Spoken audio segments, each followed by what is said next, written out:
Здравствуйте, я Ваня. Я королевская, короткошерстная.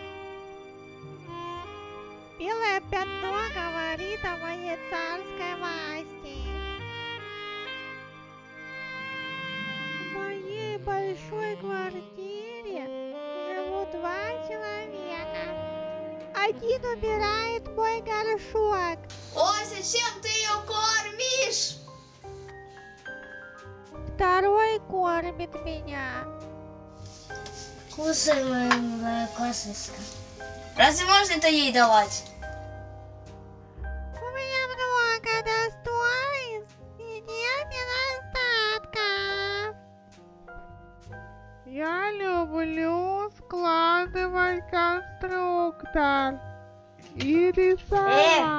Стань! Еще нет. Нет! Стой! Не трогай! Нет! Так, тихо! Тихо! О, Господи!